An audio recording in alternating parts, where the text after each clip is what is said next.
Hello students, मी अंकिता तुमची commerce educator global online मराठीमध्ये तुम्हा सगळ्यांचं मनापासून स्वागत करते. आजच्या या लेक्चरमध्ये आपण price discrimination under different market form म्हणजेच perfect competition, monopolistic competition, oligopoly, price leadership model, monopoly, price discrimination, pricing strategy, price skimming, price penetration, peak load pricing याच्यावर हे जे कन्सेप्ट आहे ते MCQ थ्रू कव्हर करणार आहोत. याच्यावर जेवढे इम्पॉर्टंट क्वेश्चन आहेत, मोस्ट एक्सेप्टेड जे क्वेश्चन आहे ते आज आपण कव्हर करणार आहोत.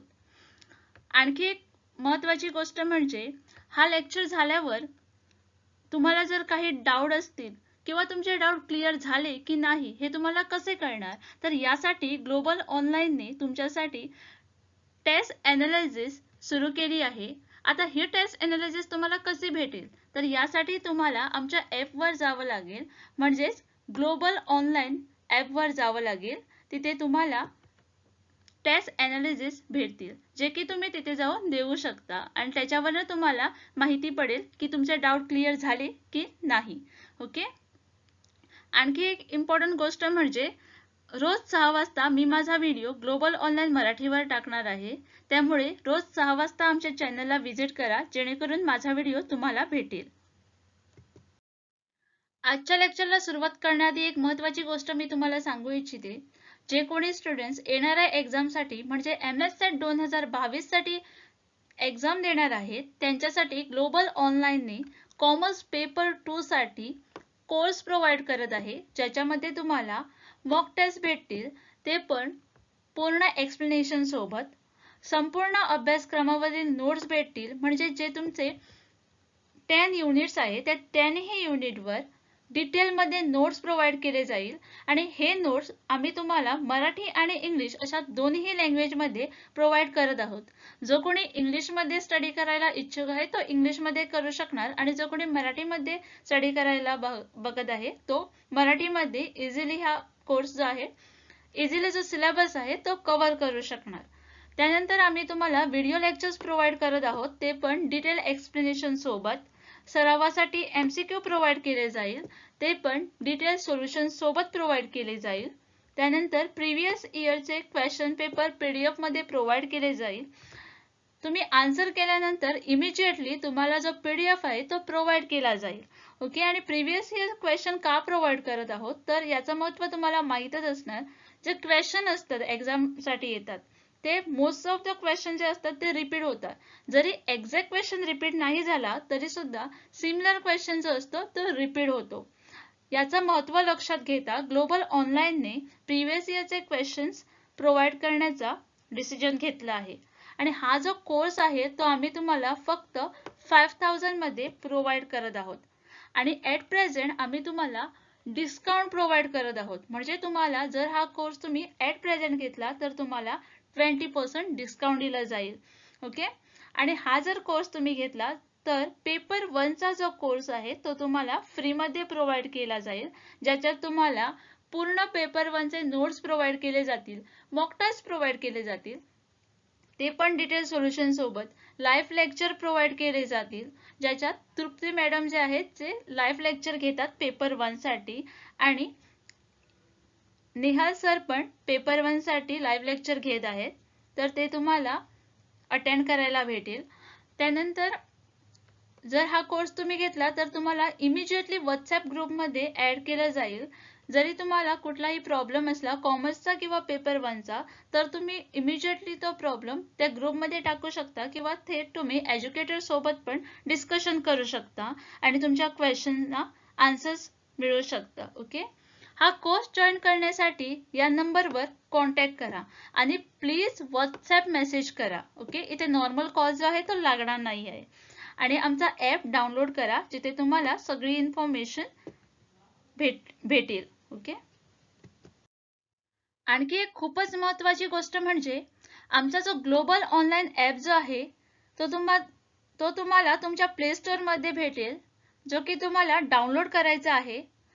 आता कसा डाउनलोड करायचा हा खूपशा जणांच्या मनात प्रश्न असेल, तर तुम्हाला काय करायचं आहे, जस्ट प्ले स्टोअरवर जा आणि तिथे टाईप करा ग्लोबल ऑनलाईन, जिथे तुम्हाला हा लोगो बघायला मिळेल.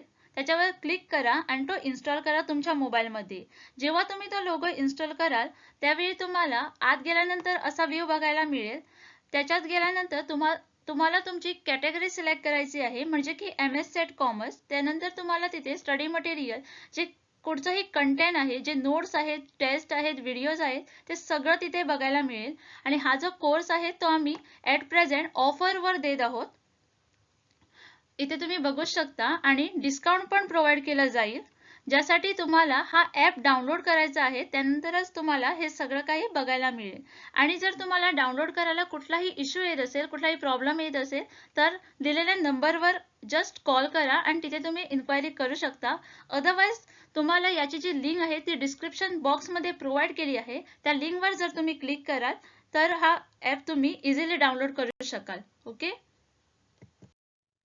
अर्थशास्त्रात ग्राहक जे काही देण्यास तयार असतो वजा तो प्रत्यक्षात जे पैसे देतो त्याला असे म्हणतात. आणि ऑप्शन्स आहेत: ग्राहकाचा समतोल म्हणजेच कंझ्युमर इक्विलिब्रियम, ग्राहक समतोल म्हणजे कमाल समाधानाची स्थिती, अशी परिस्थिती जिथे ग्राहक आपले दिलेले उत्पन्न एक किंवा अधिक वस्तू खरेदी करण्यासाठी खर्च करतो, जेणेकरून त्याला जास्तीत जास्त समाधान मिळावे आणि वस्तूंच्या किमती लक्षात घेता उपभोगाची ही पातळी बदलण्याची इच्छा नसते, तिला ग्राहक समतोल म्हणतात. सेकंड ऑप्शन आहे ग्राहकाचे अधिशेष म्हणजेच कंझ्युमर सरप्लस, ग्राहक अधिशेष ज्याला सामाजिक अधिशेष आणि ग्राहक अधिशेष देखील म्हणतात. अर्थशास्त्रात ग्राहक एखाद्या वस्तूसाठी देय दिलेली किंमत आणि त्याशिवाय न करण्याऐवजी तो देण्यास तयार असलेली किंमत यातील फरक.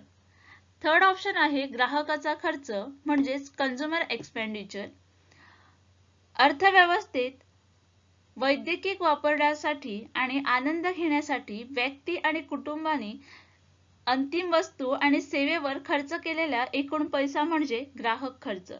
ग्राहक खर्चाच्या समानकालीन उपायामध्ये टिकाऊ वस्तू आणि सेवेच्या सर्व खासगी खरेद्यांचा समावेश असतो. आणि लास्ट ऑप्शन आहे वरीलपैकी काहीही नाही. जे करेक्ट आन्सर आहे ते आहे ऑप्शन नंबर बी, ग्राहकाचे अधिशेष. नेक्स्ट क्वेश्चन आहे परिपूर्ण स्पर्धेमध्ये फर्मच्या वरील AVCचा आकार फर्मच्या पुरवठा चक्र सारखा असतो. आणि ऑप्शन्स आहेत किरकोळ महसूल वक्र म्हणजेच मार्जिनल रेव्हेन्यू कर्व, किरकोळ कमाई वक्र हे बाजार किमतीवर एक क्षैतिज रेखा आहे जी उत्तम प्रकारे लवचिक मागणी दर्शवते आणि मागणी वक्र बरोबर असते. मक्तेदारी अंतर्गत एक फर्म भिन्न उत्पन्नासह बाजारात एकमेव विक्रेता आहे. सेकंड ऑप्शन आहे सीमांत खर्च वक्र म्हणजेच marginal cost curve. Marginal cost curve ऊर्जा उत्पन्नातील बदलाने भागून एकूण किमतीतील बदल म्हणून परिभाषित केले आहे. परिपूर्ण स्पर्धात्मक बाजार अंतर्गत MC कर्व फर्मच्या पुरवठा वक्र सारखाच असतो. थर्ड जो ऑप्शन आहे तो आहे सरासरी खर्च वक्र म्हणजेच एव्हरेज कॉस्ट कर्व. सरासरी एकूण खर्च वक्र सामान्यत U आकाराचा असतो. ओके. सरासरी व्हेरिएबल्स कॉस्ट म्हणजेच AVC ची गणना व्हेरिएबल्स कॉस्टला उत्पादित प्रमाणानुसार अभिजित करून केली जाते. आणि लास्ट ऑप्शन आहे वरीलपैकी काहीही नाही. परिपूर्ण स्पर्धामध्ये AVC वरील फर्मच्या मार्जिनल कॉस्ट वक्राचा आकार फर्मचा पुरवठा वक्र सारखाच असतो. परिपूर्ण स्पर्धाच्या अंतर्गत सरासरी महसूल हा किरकोळ कमाईच्या बरोबरीचा असतो. त्यामुळे फर्म त्याच्या बिंदूपर्यंत उत्पन्न करेल जिथे किरकोळ महसूल आणि किरकोळ खर्च समान असेल. परिपूर्ण स्पर्धात्मक फर्मच्या शॉर्ट रन सप्लाय वक्र म्हणजे किरकोळ खर्च वक्र तो भाग जो सरासरी चल खर्च वक्रापेक्षा जास्त असतो. म्हणजेच इथे जे करेक्ट आन्सर होईल ते होईल ऑप्शन नंबर बी, मार्जिनल कॉस्ट कर्व किंवा सीमांत खर्च वक्र. When a market is in an equilibrium म्हणजेच जेव्हा बाजार समतोल असतो. आणि ऑप्शन्स आहेत नो शॉर्टेज एक्झिट्स म्हणजे कोणतीही कमतरता नाही, सेकंड ऑप्शन आहे quantity demanded equal quantity supplied, म्हणजेच मागणी केलेल्या प्रमाणाच्या बरोबरीने पुरवलेले प्रमाण. थर्ड ऑप्शन आहे a price is establish that clear the market, म्हणजेच किंमत स्थापित केली जाते जी बाजार साफ करते. आणि लास्ट ऑप्शन आहे all of the above are correct, म्हणजेच वरील सर्व बरोबर आहेत. A market equilibrium if at the market price the quantity demanded is equal to the quantity supplied, म्हणजेच बाजारभावाने मागणी केलेल्या प्रमाण पुरवठा केलेल्या प्रमाणा एवढे असल्यास बाजार समतोल स्थितीत असतो. ज्या किमतीला मागणी केलेले प्रमाण पुरवठा केलेल्या प्रमाणाच्या बरोबरीचे असते तिला समतोल किंमत किंवा बाजार क्लिअरिंग किंमत म्हणतात आणि संबंधित प्रमाण समतोल प्रमाण असते. So the correct answer for this question will be option number D. म्हणजेच वरील सर्व बरोबर आहेत. Next question आहे a market structure in which many firms sell the product that are similar but not identical is known as. म्हणजेच market structure ज्यामध्ये अनेक कंपन्या सारखीच पण एकसारखी नसलेली उत्पादने विकतात. आणि ऑप्शन्स आहेत मक्तेदारी स्पर्धा म्हणजेच मोनोपॉलिस्टिक कॉम्पिटिशन. सेकंड ऑप्शन आहे मोनोपॉली म्हणजेच मक्तेदारी. थर्ड ऑप्शन आहे परफेक्ट कॉम्पिटिशन म्हणजेच परिपूर्ण स्पर्धा. आणि लास्ट ऑप्शन आहे ऑलिगोपॉली. मोनोपॉली म्हणजे जिथे एकच सेलर असेल पण नंबर ऑफ बायर असेल, म्हणजे जिथे खूप बायर्स असतात. ओके. आणि मोनोपॉली जो असतो तो प्राइस मेकर असतो and not the price taker. Perfect competition मध्ये लार्ज नंबर ऑफ बायर असतात आणि लार्ज नंबर ऑफ सेलर्स असतात. आणि लास्टचा ऑप्शन आहे तो आहे ऑलिगोपॉली. ऑलिगोपॉली म्हणजे आउटपुट मर्यादित करण्यासाठी किंवा किमती निश्चित करण्यासाठी सामान्य बाजारातील परवता मिळवण्यासाठी स्पष्टपणे किंवा स्पष्टपणे काम करणाऱ्या काही उत्पादकांचा. मार्केट स्ट्रक्चर ज्यामध्ये अनेक कंपन्या सारखीच पण एकसारखी नसलेली उत्पादने विकतात त्याला मक्तेदारी स्पर्धा म्हणून ओळखले जाते. मक्तेदारी स्पर्धा ही अशी उद्योगाचे वैशिष्ट्य आहे ज्यामध्ये अनेक कंपन्या सारखीच उत्पादने किंवा सेवा देतात परंतु परिपूर्ण पर्याय नसतात. मक्तेदारी असलेल्या स्पर्धात्मक उद्योगात प्रवेश आणि बाहेर पडण्याचे अडथळे कमी आहेत आणि कोणत्याही एका फर्मचे निर्णय त्यांच्या प्रतिस्पर्धावर थेट परिणाम करत नाहीत. म्हणजे जे करेक्ट आन्सर आहे ते आहे ऑप्शन नंबर ए मक्तेदारी स्पर्धा. Under which market structure average revenue of the firm is equal to its marginal revenue. म्हणजे कोणत्या बाजार रचनेनुसार फर्मच्या सरासरी महसूल त्याच्या किरकोळ कमाईच्या बरोबरीचा असतो. आणि ऑप्शन्स आहेत ऑलिगोपॉली, सेकंड ऑप्शन आहे मक्तेदारी, थर्ड ऑप्शन आहे परिपूर्ण स्पर्धा आणि लास्ट ऑप्शन आहे मक्तेदारी स्पर्धा. हे जे चारही ऑप्शन आहे हे मी तुम्हाला ऑलरेडी एक्सप्लेन केले आहेत. प्रत्येक ऑप्शन बद्दल आपल्याला काहीतरी नॉलेज असणं खूप महत्त्वाचं असतं कारण ऑप्शनवरच जास्त जे क्वेश्चन असतात ते अवलंबून असतात. ओके. सो परफेक्ट स्पर्धा मार्केट स्ट्रक्चर अंतर्गत फर्मच्या सरासरी महसूल त्याच्या किरकोळ कमाई एवढा असतो.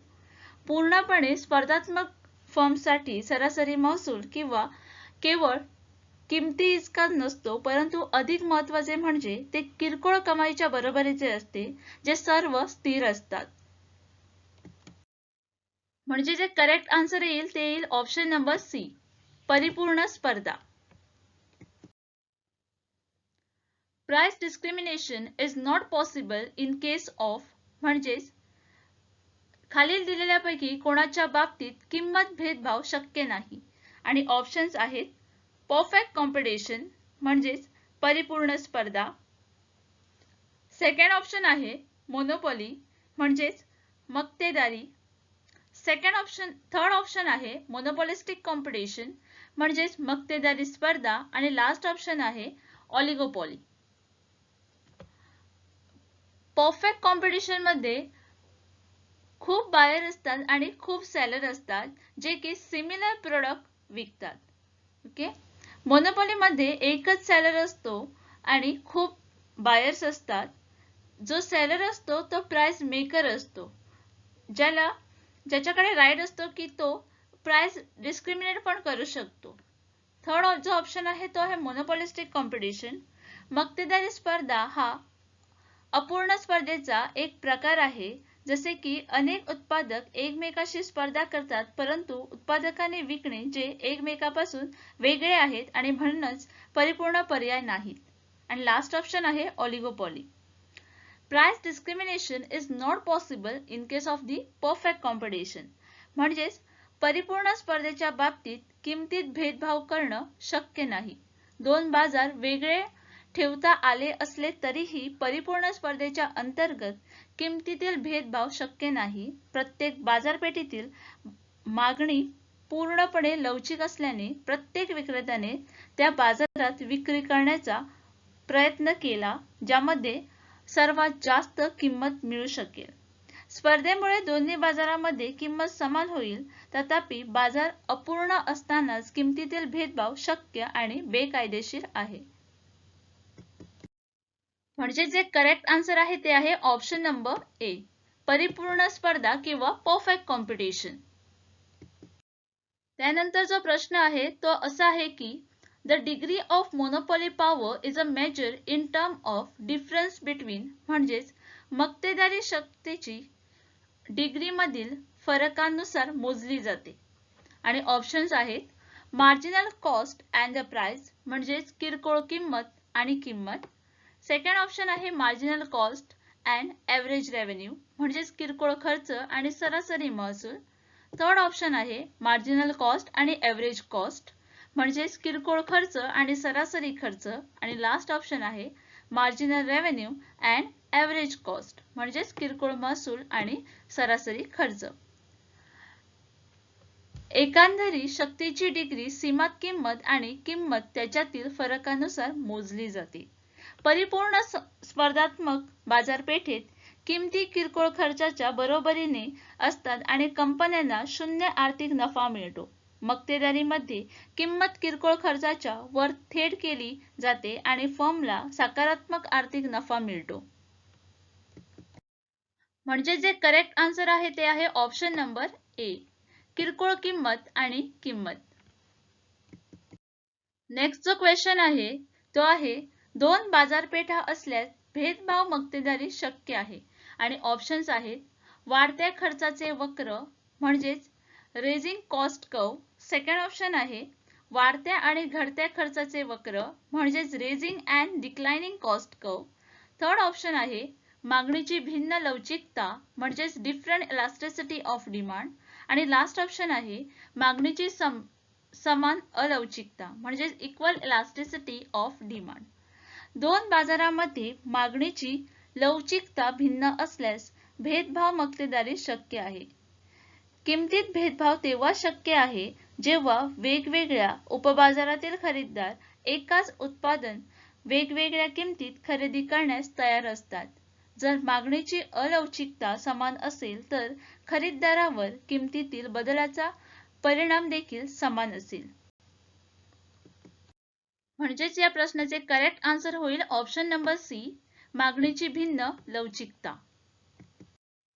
नेक्स्ट जो क्वेश्चन आहे तो आहे in long run all the firm in monopolistic competition, म्हणजेच दीर्घकाळात सर्व कंपन्या मक्तेदारांच्या स्पर्धेत आहेत. आणि ऑप्शन्स आहेत अर्न सुपरनॉर्मल प्रॉफिट, अलवचिक नफा कमवा. सेकंड ऑप्शन आहे अर्न नॉर्मल प्रॉफिट, म्हणजेच सामान्य नफा मिळवा. थर्ड ऑप्शन आहे इनकर लॉसेस, म्हणजेच नुकसान सहन करा.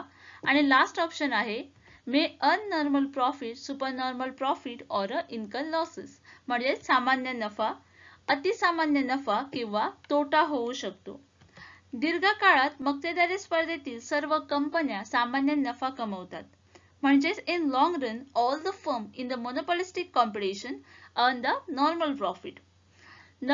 दीर्घकाळात नवीन कंपन्यांच्या प्रवेशामुळे निर्माण झालेली स्पर्धा मक्तेदारांच्या स्पर्धात्मक बाजारपेठेतील प्रत्येक फर्मला परिपूर्ण स्पर्धात्मक फर्म प्रमाणेच सामान्य नफा मिळवण्यास कारणीभूत ठरेल. सो जे करेक्ट आन्सर आहे ते आहे ऑप्शन नंबर बी, अर्न नॉर्मल प्रॉफिट्स, म्हणजे सामान्य नफा मिळवा. लास्ट लेक्चरला मी तुम्हाला एक प्रश्न केलेला. प्रश्न असा होता की which is not a cost of a shift in a cost curve of the firm, म्हणजेच फर्मच्या खर्च वक्राबद्दलचे कारण कोणते नाही. आणि ऑप्शन्स होते एक्सेस टॅक्स म्हणजेच अबकारी कर, सेकंड ऑप्शन होता प्राइस ऑफ इनपुट म्हणजे इनपुटच्या किमती, थर्ड ऑप्शन होता इन्क्रीज इन प्रोडक्टिव्हिटी म्हणजेच उत्पादकतेत वाढ, आणि लास्ट ऑप्शन होता प्राइस ऑफ द प्रॉडक्ट म्हणजेच उत्पादनाची किंमत. या प्रश्नाचे जे करेक्ट आन्सर आहे ते आहे ऑप्शन नंबर डी, उत्पादनाची किंमत. उत्पादनाची किंमत हे फर्मच्या खर्च वक्र बदलण्याचे कारण नाही. दोन घटकांमधील बदलाच्या प्रतिसादक किंमत वक्र बदलतात. जर एखाद्या तांत्रिक बदलामुळे फर्म अधिक भांडवल वापरत असेल तर सरासरी निश्चित खर्च वक्र वरच्या दिशेने आणि कमी उत्पन्नाच्या पातळीवर सरासरी एकूण खर्च वक्र वरच्या दिशेने सरकते. मोठे उत्पादन स्तरावर सरासरी एकूण खर्च कमी होतो. आजच्या लेक्चरचा शेवटचा प्रश्न जो की तुम्हाला आन्सर करायचा आहे. क्वेश्चन आहे in a perfectly competitive market म्हणजेच परिपूर्ण स्पर्धात्मक बाजारपेठेत. आता परफेक्ट कॉम्पिटिशन मार्केट याचं मीनिंग मी ऑलरेडी तुम्हाला सांगितलं आहे. म्हणजे हा कन्सेप्ट तुमच्या माइंडमध्ये आता तरी क्लिअर असणारच. आणि आता इथे ऑप्शन्स दिले आहेत. Firm is the price giver and industry the price taker, म्हणजेच फर्म ही किंमत देणारी आणि उद्योगात किंमत घेणारा आहे. सेकंड ऑप्शन आहे firm is price taker and industry is price giver, म्हणजेच फर्म किंमत घेणारी आणि उद्योग किंमत देणारा आहे. थर्ड ऑप्शन आहे बोथ आर प्राइस टेकर्स, म्हणजेच दोघेही किंमत घेणारे आहेत. आणि लास्ट ऑप्शन आहे नन ऑफ दी अबाव, वरीलपैकी काहीही नाही. प्लीज या क्वेश्चनचा आन्सर द्या. मी तुमची वाट बघते, तुमच्या आन्सरची वाट बघते. प्लीज कमेंट बॉक्समध्ये आपला आन्सर जरूर कळवा. चुकलं तरी काहीही हरकत नाही. आपण याचं जे आन्सर आहे ते नेक्स्ट लेक्चरला डिस्कस करू विथ द फुल एक्सप्लेनेशन.